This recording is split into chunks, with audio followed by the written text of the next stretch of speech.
ating liver o atay ay nasa mataas na parte ng ating tiyan sa may bandang kanan.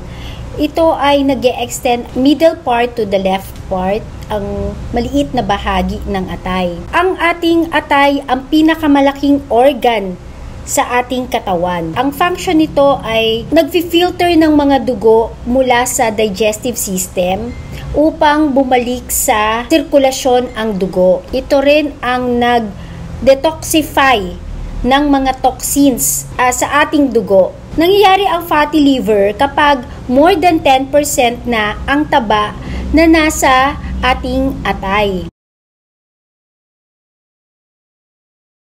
Bakit nagkakaroon ng fatty liver at bakit nagkakaroon ng taba?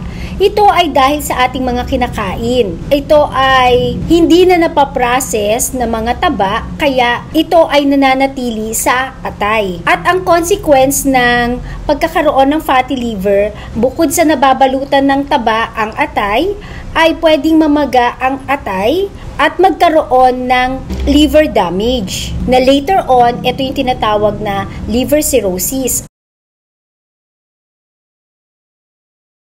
Ang mga risk factors para magkaroon ng fatty liver ay mataas ang fats sa diet, mayroong obesity o sobra sa timbang, umiinom ng alak, ito nga ang tinatawag nating alcoholic fatty liver, yung mga may diabetes at yung mga may mabilis na pagbagsak ng kanilang mga timbang dahil sa sobrang pagdiet. Ano ang mga nararamdaman ng mga may fatty liver?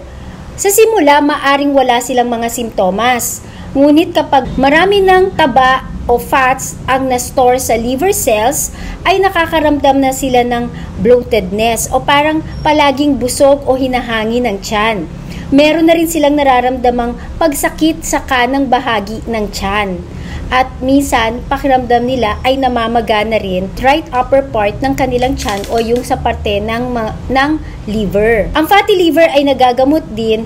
Kailangan lamang baguhin ang diet, ang lifestyle tulad ng pag-inom ng alak, pagpili sa mga pagkain, especially yung mga may taba, ang tamang pagbabawas ng timbang, at may mga supplements na pwedeng makatulong sa atay. Iwasan ang mga kung ano-anong gamot makadagdag sa injury sa ating atay. Tulad ng mga herbals and other supplements, antibiotics at mga iba pang mga gamot na hindi naman nirerekomenda ng inyong mga doktor.